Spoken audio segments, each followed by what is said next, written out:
Bonjour, bienvenue au message lumière de la famille Myriam. Nous sommes encore dans l'octave de Noël. Pendant 8 jours, c'est Noël chaque jour. Joyeux Noël! La liturgie de ce jour offre à notre méditation un récit de l'enfance de Jésus, notre Sauveur.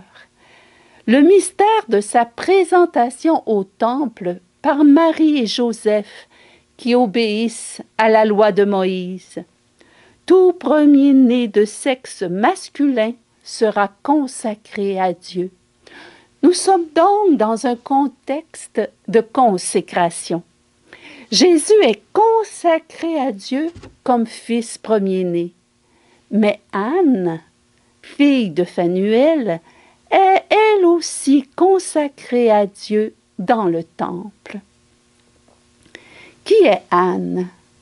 Une femme de 84 ans qui est veuve depuis des décennies. En effet, très tôt, elle a connu l'épreuve.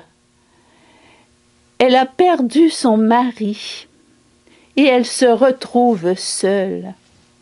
Après seulement 7 ans de mariage, elle aurait pu se replier sur elle-même et s'enfermer dans son malheur, en pleurant jour et nuit son cher disparu. Mais voilà, Anne est une femme de foi. Elle se tourne vers le Seigneur. Elle ne s'éloignait pas du temple. Elle a trouvé près de Dieu sa consolation. Elle a habité sa solitude d'une présence. Le temple était le lieu de la présence de Dieu parmi son peuple, une maison de prière et le lieu du culte, lieu où on offrait des sacrifices à Dieu. Anne vit près de Dieu et pour Dieu. Présente à Dieu, elle saura le reconnaître dans l'enfant que Marie et Joseph viennent offrir à Dieu. Elle a fait de sa vie une offrande à Dieu dans le jeûne et la prière. Servir Dieu dans la Bible signifie lui obéir, écouter sa parole en la mettant en pratique, l'adorer en observant ses commandements. C'est là le culte spirituel qui plaît à Dieu. Elle sert Dieu jour et nuit, c'est-à-dire en tout temps, et pas seulement le dimanche en allant à la messe. En toute situation, elle cherche la volonté de Dieu. Son âge avancé de 84 ans indique sa fidélité au Seigneur. Anne sert Dieu dans le jeûne, c'est-à-dire qu'elle ne vit pas seulement de pain, mais de toute parole qui sort de la bouche de Dieu. Comme Jésus, sa nourriture est de faire la volonté de Dieu Père. La première lecture de Saint Jean exprime bien ce qu'Anne vit. N'aimez pas le monde, ni ce qui est dans le monde. Si quelqu'un aime le monde, l'amour du Père n'est pas en lui.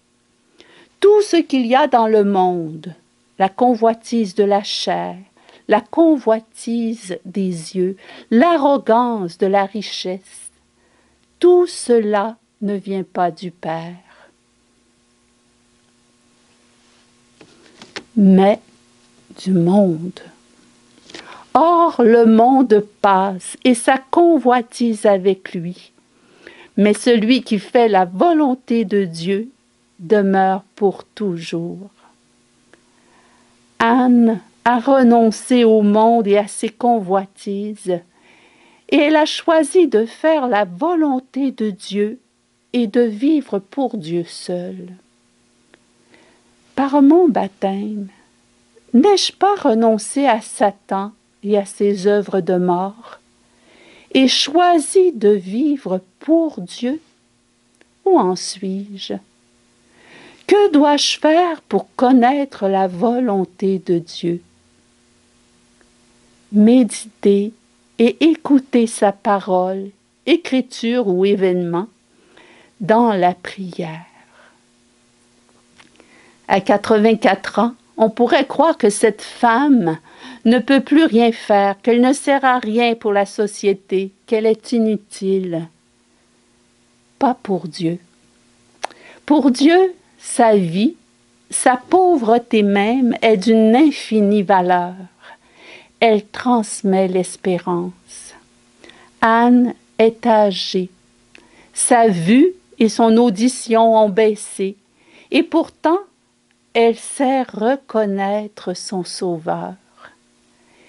Il faut croire que le jeûne et la prière ont creusé son désir de Dieu et l'ont aidé à retrouver des yeux et un cœur neuf qui font voir au-delà des apparences, qui font reconnaître notre Sauveur dans le plus petit, le plus caché, l'Emmanuel, le Dieu au milieu de nous, et entendre ce qu'il nous dit. Cette expérience qu'elle a faite de Dieu l'a amenée à proclamer les louanges de Dieu et à parler de l'enfant à tous ceux qui attendaient la délivrance de Jérusalem. Ce qu'elle a vu, entendu et expérimenté de Dieu présent au milieu de nous, Anne l'a annoncé pour que d'autres soient délivrés de leur esclavage et connaissent la joie du salut et soient consolés par son amour. Seigneur, nous sommes souvent aveugles à ta présence et sourds à ta parole.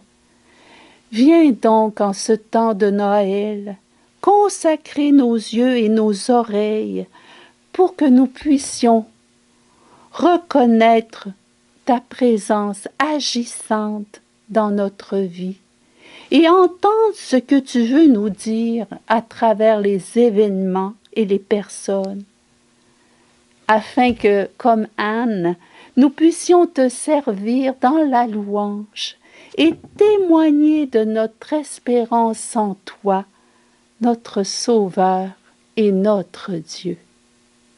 Amen. Au revoir et à la prochaine.